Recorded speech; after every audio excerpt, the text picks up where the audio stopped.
So good afternoon everybody, and welcome to the experts class on meditation. Those who don't qualify as experts, get into the other room. No, this is the ones for the ongoing class. Those who have come for the very first time, they can go to the next room. Oh, you want a donation? I've got a donation for you. Very good. So today I've got a cold, so I'm going to teach this today sneezing meditation. Or in other words, that even if one is not feeling 100%, still it's a very good time to meditate. In other words, if you are feeling a bit off colour, sick, with a fever or with all sorts of other stuff, that doesn't mean you shouldn't meditate. In fact, it's one of the best things you could possibly do when one is sick, is actually to start focusing on the body, to relax it, to make it peaceful, and to see if that body can sort of disappear.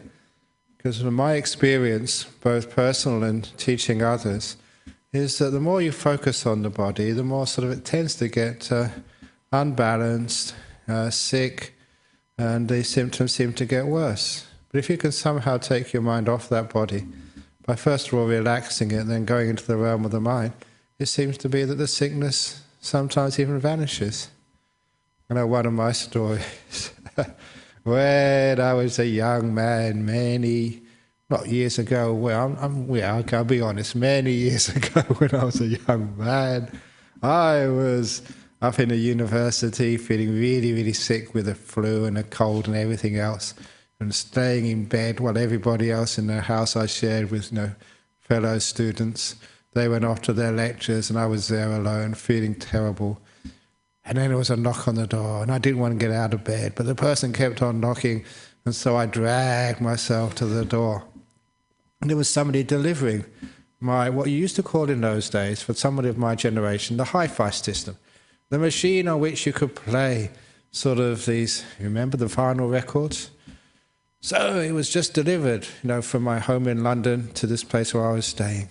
So I was very excited. I unpacked it, set it all up, which took a bit of a while, maybe half an hour, and I played my first vinyl record, which, surprise, surprise, happened to be Jimi Hendrix. And then I noticed my cold had totally disappeared. Before, I was sneezing, runny eyes, runny nose, and just taking your mind off it and doing something you liked, it disappeared. So I know that somebody brought me some medicine earlier to get rid of the cold I just developed today. If this doesn't work, please get me Jimi Hendrix. Let's see if that works. No, don't do that. I've got to be careful, because when I suggest these things, some people actually do it. They don't know the difference between a joke and a real thing. But just the reason, I often thought, why did that actually happen? And since that time, when I really got into meditation, since that time too, you can focus on some sort of sickness or illness and use your mindfulness on it, because what happens, what most people do when they feel a bit sick or ill or not sort of their best, is they try and always get rid of things. And what meditation does is allow you to be with things rather than trying to get rid of them. You're being here. You're being with things. You're allowing it to be. You're being kind to it. You're opening the door of your mind, of your heart, to whatever you're experiencing. Not trying to fight it or get rid of it. And just by doing that much, it takes away the tension and the stress, which often surrounds sicknesses and illnesses or pain or discomfort. It takes away that response, which tightens up the body. And when you loosen off the body, it does really seem that sort of the usual curative energies of the body can be free to heal, to help, to relieve, and very often just to get that sickness or whatever it is to totally disappear. So these days that, when you are really sick and you have to teach, and that's, most of my life these days, I have a schedule which I have to keep, and even if I'm sick, I have to be almost dead before I stop teaching. And even if I am sick and have a sleep, I'm sure that I'm giving a Dhamma talk in my sleep when I'm asleep, because I'm so used to talking. So what you do, if you have to perform, is just to relax the body, learn how to relax the mind, go deep inside, and really relax to the max. And of course, I've taught many of you for a long time now that the art of relaxation is just that combination between mindfulness and compassion. I said, I think last night, that if you want to define what meditation is, not by where it leads, but what you do to meditate, the process rather than the outcome. If you want to decide to define the process of meditation, you can very well define it as a combination of mindfulness and kindness. Put those two together, and that is a process which we call meditation. And especially when you focus that inside, your mindfulness of your body and eventually the mindfulness of the mental world, being kind to everything, and you just feel everything relaxes, becomes peaceful, becomes relieved and still. And often you do find these energies start to flow through your body. You can feel those energies. When it's really good healing energy, for me anyway, it always feels this very pleasant sort of force coming through the body, a bit of a joy, but it's a very pleasant feeling. You feel that energy coming through. That's very hard for me to describe it. And you realize that this is doing something wonderful for whatever sickness, pain, discomfort is actually happening in the body. You find that things really relax. And the nice thing with mindfulness is not just what keeps you aware of what's going on, it also gives you feedback. You're aware of how you feel, and you notice those feelings change.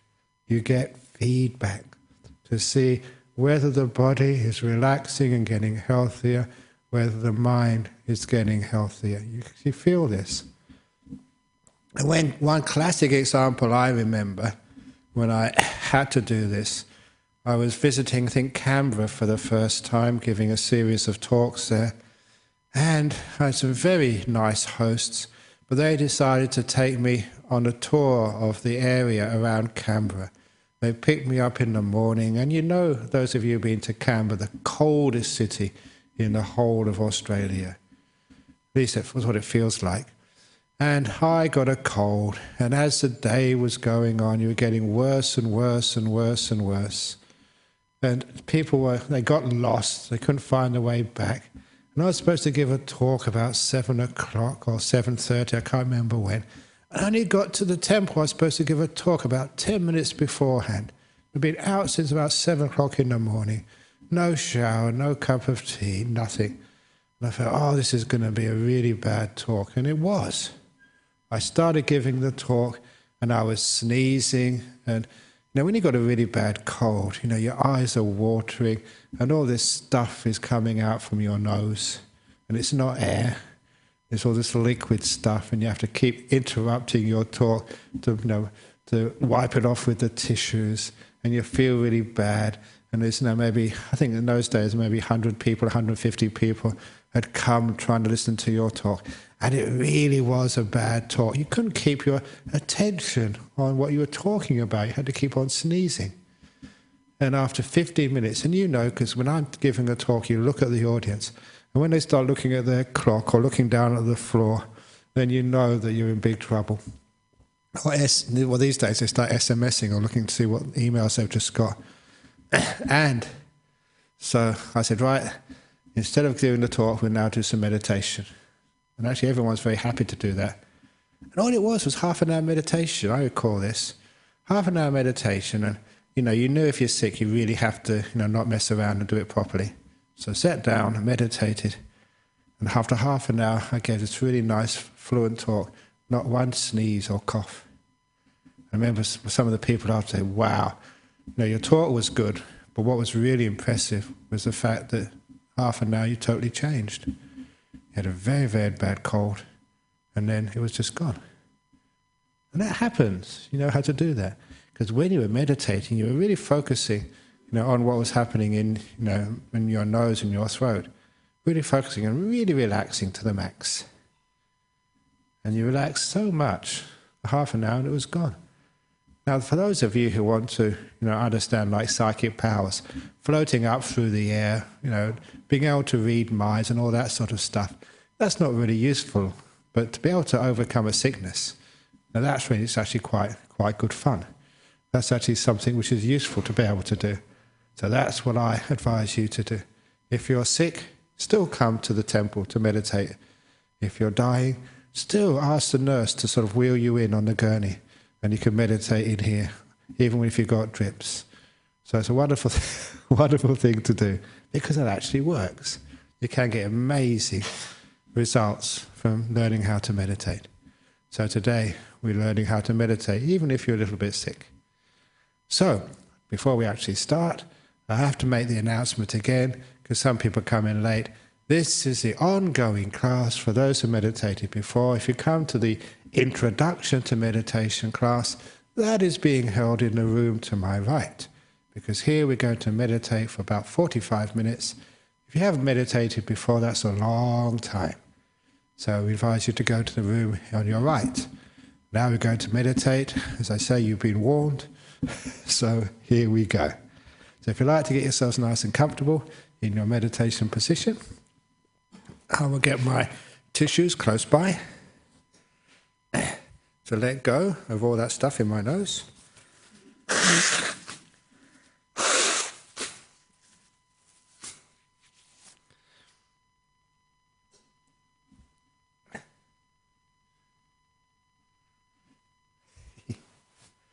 And I like crossing my legs, getting my meditation posture just right. And as usual, when I first close my eyes, I don't assume that I'm in a good posture, because I need more clarity to be able to assess how I'm sitting. And that clarity doesn't come immediately. I need to allow the brain to turn away from seeing and put all of that extra attention onto my body. With my eyes closed, I can feel much more of what's going on in my body.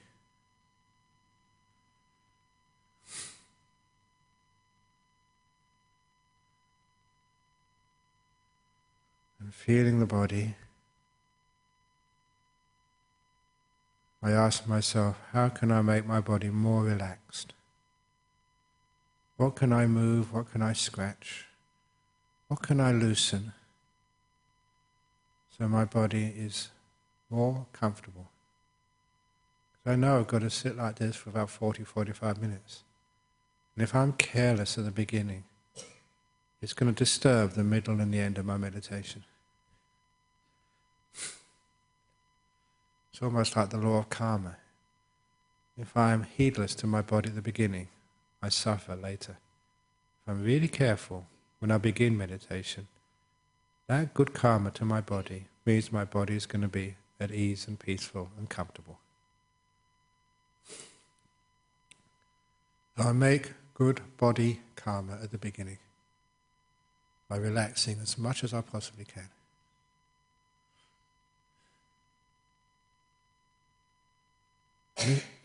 This does serve a dual purpose. It does give a comfortable body, but it also starts to point the mind towards mindfulness and kindness. So arouse these two magnificent qualities working together to make your body at ease.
Not trying to change your body, but being with your body, being kind. Having this beautiful friendship, which doesn't want to control your friend or tell your friend what to do. Just likes to stay and hang out with your friend. So your mind, hang out with your body a little while longer.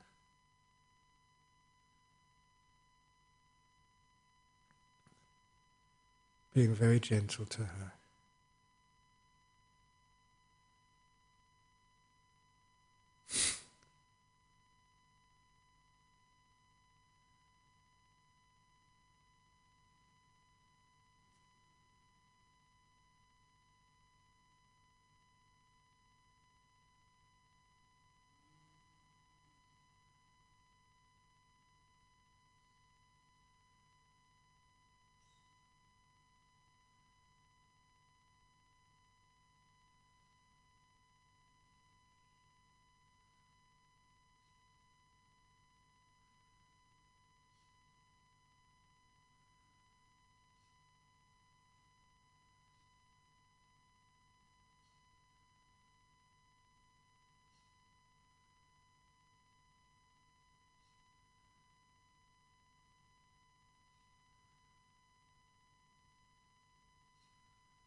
When the body is really relaxed, you can deliberately let it go. With an intention, now I will not be concerned with my body. Now I will focus on my mental world. As you focus on your mental world, you try and relax with whatever's happening now.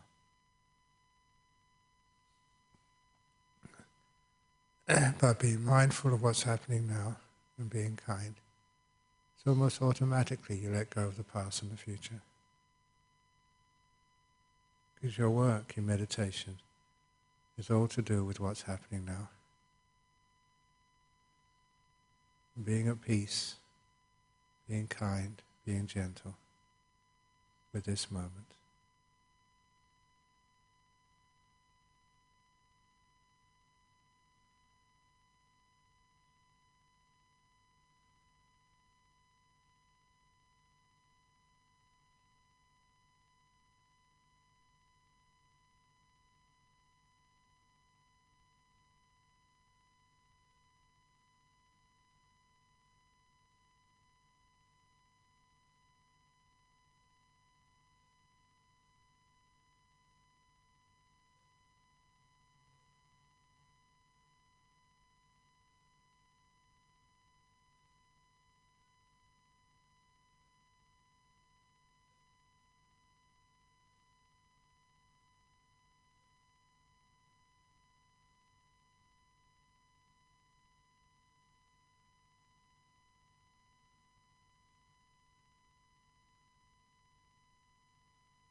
It's getting close to the end of meditation now.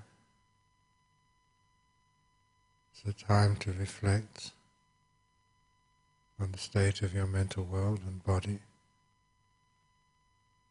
and to recognize the difference from when you've started, to see how much relaxation, peace, ease and joy you've developed. And also reflect on what worked and what didn't.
We'll now ring the gong 3 times. Please listen to every sound of the gong.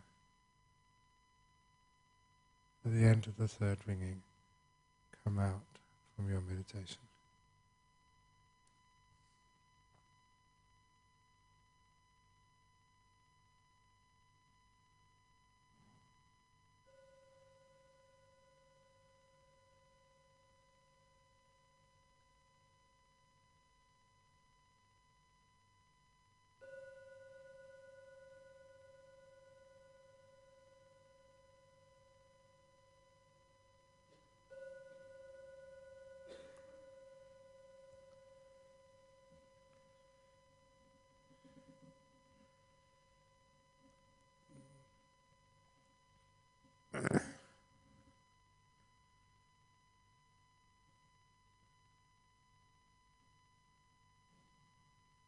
Very good. So we don't have the laptop with the questions from overseas. So I hope you enjoyed that meditation. Is there any questions from the floor this afternoon? Very often this is broadcast live. I'm not quite sure if it is this afternoon. But anyhow, there's an opportunity now to ask some questions about your meditation. Anyone wish to ask a question about the meditation? There's no extra charge. It's all for free. So what I was mentioning today was the basic idea of learning how to make peace, be kind and be gentle with your meditation. To be able to do that is learning how to relax. When the mind relaxes, it becomes still. It's in that stillness that power can arise. You can see what happens when people aren't still. And it's so noisy and disturbing. But when people are still, everything is nice and quiet. And quietness, especially inside the mind. Sometimes life is so irritating. Maybe if you can close the door as you go out, please. No, that's very good. Very good. So sometimes it's like your mind always thinking backwards and forwards. It's just like this terrible sound inside the ears which you can't get away from. But by learning how to close the doors, in other words, to let go, until you can't hear anything, you can't feel anything, but everything disappears and becomes really peaceful and still. It's just so pleasant. It's just like you've been in a noisy place all day, or your neighbours have been having a party, and then suddenly they turn off the noise and everything gets calm and peaceful. It's a great joy. It's important to realize the joy of peace. If we'd realize the joy of peace more and more, then the mind would incline towards peace more and more. It's just the nature of things. Whatever you enjoy, that is what your mind, your attention inclines towards. And if it inclines towards thinking, because it enjoys thinking, you won't be able to stop thinking. But if it knows the pleasure of peace, you can really touch that pleasure of peace, you know it well, then you don't have to tell the mind to be peaceful. You'll just want to be peaceful. Just like those of you who have dogs. You get the leash out, the dog knows straight away it's going for a walk and will incline towards that. However, if you're taking the dog to the vet, you'll find the dog will usually hide because it doesn't like going. I remember this story of a man who was blind, had a blind guide dog, and he could never get the dog to go to the vet because whenever he'd rely upon the dog to guide him, and on purpose, the dog would always guide him away from the vet because he never liked going there. So if you've got a blind dog and the dog doesn't like the vet, it's very hard to get the dog to go to the vet because the dog guides you somewhere else. But in the same way, if your mind, if it doesn't like something, it will guide you away from it, against all your decisions and willpower. So one of the great tricks in meditation is to appreciate the delight, the joy of peace, just the beauty of silence.